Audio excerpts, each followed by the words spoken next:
Dangerous and reckless. That's how the CIA director described Russia's President Vladimir Putin when he is cornered. This as the Russian leader warned that he might fire nuclear weapons at the West while thousands of his people flee Russia's military draft and as Ukraine makes gains in the East.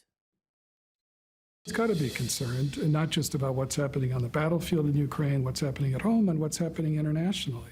You know, he stood next to Xi Jinping last February, just before the war started, and they proclaimed a friendship without limits. Well, it turns out that that friendship has some limits, too. I mean, the Chinese have controlled their enthusiasm for Russia's conduct of this war.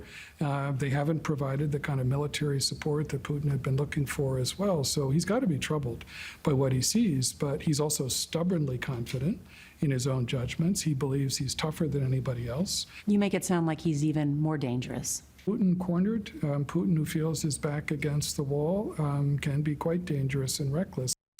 Joining me now is CNN counterterrorism analyst and former CIA counterterrorism official Phil Mudd. And the CIA director knows from years of experience what he's talking about here when it comes to Vladimir Putin. Cornered, reckless, defensive.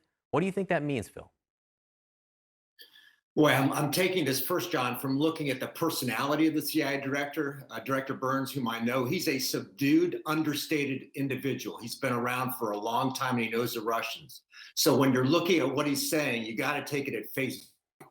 I think one of the interpretations I would have is that if you're sitting in the Situation Room at the White House, you've got to make sure you don't transition from what you think to what you know. You think, based on a Washington interpretation, that it would be highly unlikely for the Russians, for example, to use tactical nuclear weapons. We do not know that. That would seem to be a rash measure by Putin. But based on what Director Burns is saying, you've got to look at the White House and say, we don't think they'd use tactical nukes. But if the assessment of Putin is that he's dangerous and cornered, we cannot assume that. We do not know that. And we've got to at least plan for that eventuality. It is really uncomfortable, John. How good is U.S. intelligence now on Vladimir Putin, particularly human intelligence about what he does, what he thinks, how he feels right now? I'm going to give you an answer you might not expect. I would say don't count on it. There's a couple of things going on here. There's the difference between assessing what's going on with Russia in the battlefield. I would judge that that the CIA and defense intelligence at the Pentagon are very good on this and probably excellent. There is a long way between that and going to Moscow, where I'm going to judge we have limited access to Putin's inner circle and understanding what's going on in the mind of a man who used to be a spy. Even if you have access to that inner circle, John, you can't assume that even Putin is telling his inner circle what he thinks or that he even knows what he's going to do next week. So how the heck do we know? We've got to make judgments about how aggressive he might be, how dangerous he might be, but those are pretty squishy judgments in my experience, John. Phil, we have about 30 seconds left. We know that often there are diplomatic back channels where State Department officials speak to officials in foreign affairs overseas. What about intelligence back channels? There would be, but I'm not going to assume that those back channels have any way to influence Vladimir Putin. People are talking to people in Moscow and elsewhere. Don't count on it. Putin's his own man, John. Phil Mudd, sobering to say the least. Thanks so much for being with us this morning. Russian President Vladimir Putin expected to sign into law today the documents that would illegally annex 4 regions of Ukraine. This as Russia claims 200,000 people have joined the military as part of their conscription, their new mobilization. And for his part, Ukrainian President Volodymyr Zelensky signed a decree this morning, formally ruling out the idea of negotiations with Putin, calling it an impossibility. Joining me now is journalist Yulia Mendel, former spokeswoman for President Zelensky and the author of the new book, The Fight of Our Lives. Yulia, thank you and congratulations on the book.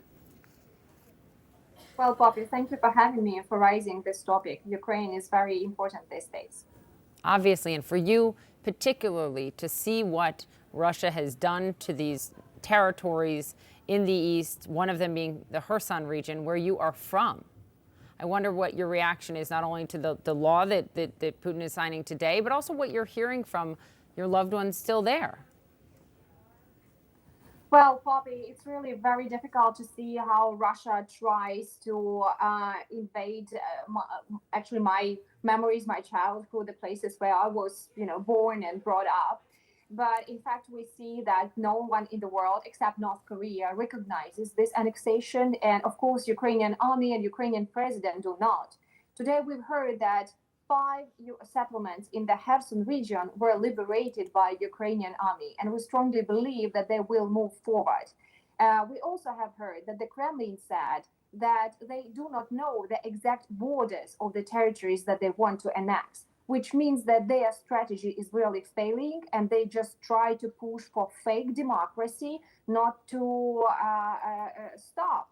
But right now, what I'm explaining in the fight of our lives, what we see, Putin invaded our country. He killed tens of thousands of people.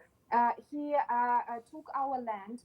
And now we see that he tries to push perhaps some moments about negotiations when actually his army is being defeated by the Ukrainian army right now. Well, our viewers heard what I just read leading into you, which is, what President Zelensky is saying now, which is no way. No way would we negotiate with Russia after they've done all this. And at the same time, Putin conscripting 200,000 soldiers. We saw the video of them, doing everything they could, many people, to avoid joining the Russian armed forces. How long can Putin sustain this? And if there is no negotiation on the table, then where do you see this going? Poppy, what we actually see right now in the moment online, we see that all our efforts of Ukraine and our Western allies achieve the results already. Because we have shown great counteroffensives with regaining lands in Kharkiv, in Zaporizhia, in Kherson, and we can move forward. Our army is much better prepared than was at the very beginning, thanks to our international partners. We have trained army, we have weapons. We just need to push more efforts to get rid from army. Let me say, if Putin were serious about finishing this conflict, there is nothing that does not allow him to take his army, to withdraw his army out of the territory of Ukraine. Ukraine wants peace, but we cannot allow someone to invade fifth part of our country, kill tens of thousands of people, to see all this enormous destruction worth billions and billions of dollars, and then just to forget and forgive. Especially at the moment when we see that we can regain our people and our territories back.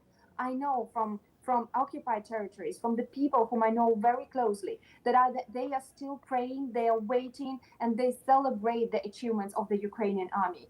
And that's why Ukraine asked to stand with us to the very end. We can actually finish this evil by taking the Russian army out of Ukraine. And then we will need to take Russia, to hold Russia accountable.